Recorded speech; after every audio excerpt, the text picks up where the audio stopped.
Now in the last video I was talking about switching gears, and that doesn't only have to do with the Cherokee, but with the channel as a whole.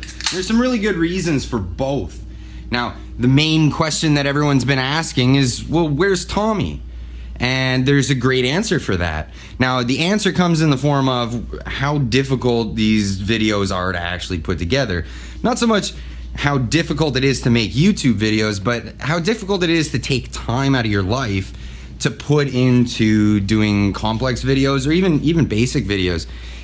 There's so much behind the scenes that a lot of you guys are just unaware of, right? So basically, essentially, Tommy has a lot of other hobbies. He really likes to travel. He's in a new country. He's actually from Japan originally. And despite what some people on the internet believe, you know, we got a lot of hate mail saying stop making fun of Asians. But yeah, no, Tommy is born and raised in Tokyo. So yeah, the accent is for real thing. So basically, Tommy was looking at the channel and how much work went into it, and just had to step back and say, you know what, man, I don't think I can put that much effort into what's going on here. He really wanted to do a lot of other things, and you know what? I didn't want to stand in the way of that, and as much as it pains me to say he's not going to be a part of the show anymore, he's not going to be a part of the show anymore. And you know what? Good for him. He's doing a lot of good stuff. He's having a lot of fun, and I'm happy for him. I hope everyone can be happy for him.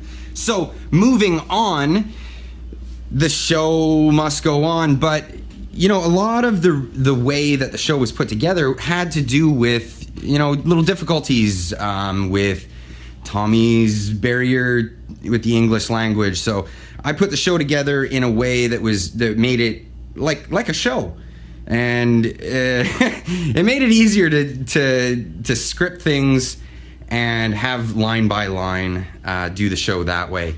It made it easier for Tommy, and it made it easier for like the whole process.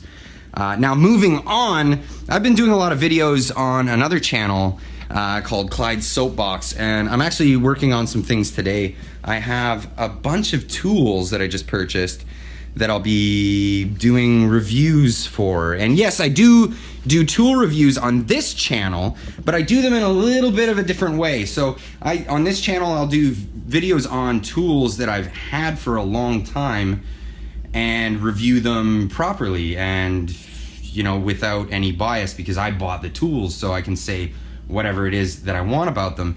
Now on the other channel, what I like to do is I take brand new tools that are brand new out of the box, show them off, tell you guys why I purchased them, and just go from there, and give only an unboxing opinion essentially on that. So yeah, those videos are a lot of fun. If you guys want to check them out, there's a few already up, and they're over on Clyde's SoapBox channel, which is the second channel to this channel. So another thing, moving forward, so the formula is going to change a little bit. It's going to go in a different way. I'm not sure exactly how I'm going to do it. I've been experimenting with ideas for formulas on the other channel. I'll dig into those a little bit, but it'll be definitely different than the other channel. This channel here will stay relatively focused on projects and doing stuff. The other channel gets into vlogging and just even some family videos. So if you guys are into that, go check that out. If you're not, that's great. You can still see the content for this channel here. Anyway, moving forward, let's talk about the Jeep. And the other day I had Les Kelly here, and if you haven't seen that video, go check that out. Put a link to it in the description. Les Kelly's another YouTuber, and he's a fabricator, and he's fantastic. He's done some really good work, and he came over just to have a look at what we're doing here and how we can keep this road legal. Yes, I said road legal, while making it a bit more of an extreme project, a really fun thing to build, a really fun thing to put together, and a really fun thing to drive when it's done. Now, there have been a few questions. How are you going to do this? What sort of approach are you taking at it?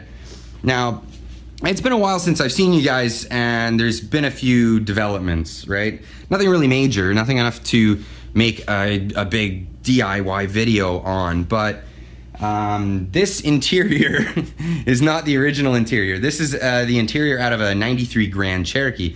So for you guys that don't know, this is a 93 Cherokee Country, and this is out of a 93 ZJ. This interior will be going in. It'll require a bit of modification for how it's mounted to the floor, but yet the floor, I think, will be modified a bit before that goes in.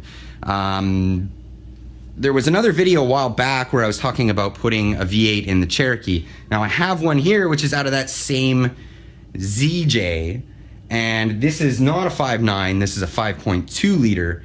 Yes, it would have been nice to get a 5.9, but I got this for free. It was actually on a trade. I traded some work and I got the whole Jeep and I gutted it. And so I'll be taking the entire wiring harness, everything out of that thing, and putting it into this guy. Now we're stewing over the idea of going with a standard transmission. It might make things a little bit easier for drivability, as well as, you know, setting the TCM, PCM, TCM. You know, I could trick it out to have it do what I want, or I could just put a manual transmission out of Dakota or something like that. Now I'm going to keep the 231 transfer case, but I'm going to have to take out the input shaft out of the 249, I think was in the Grand Cherokee. So I'll take the input shaft out. It looks like it'll match.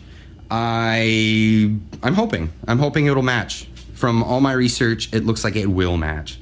So let me take a sip. Anyway, babbling on. Next thing is we're gonna take the roof off of this thing. I really like the look of topless Jeeps.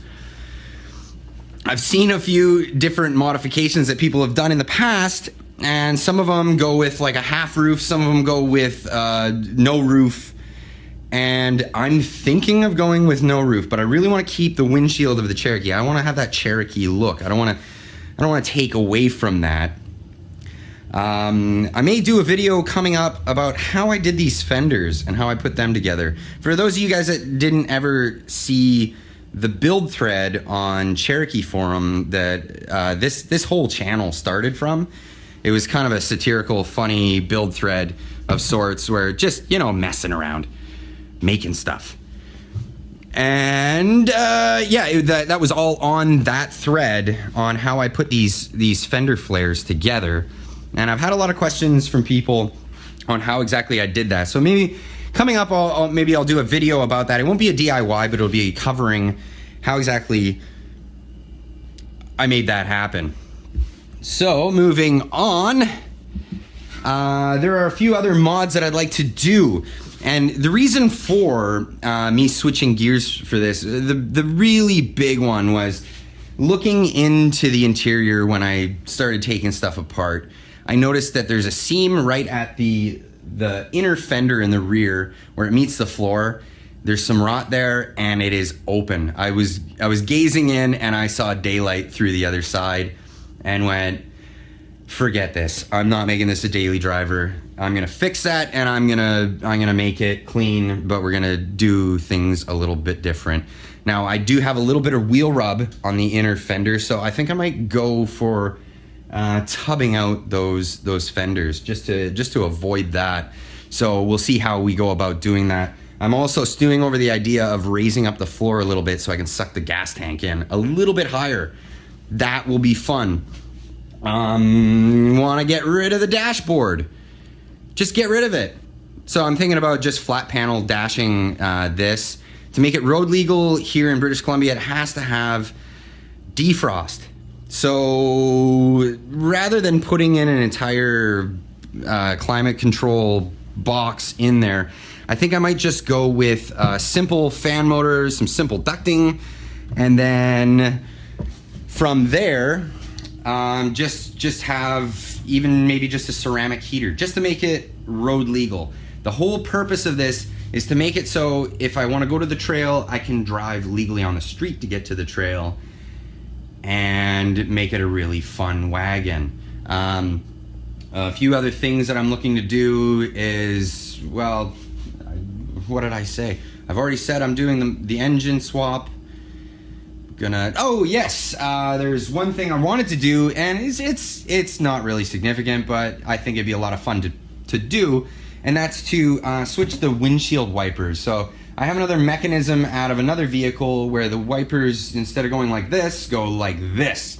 I thought that would be really cool if you're in mud, to be able to fling the mud away from the windshield rather than packing it in the middle.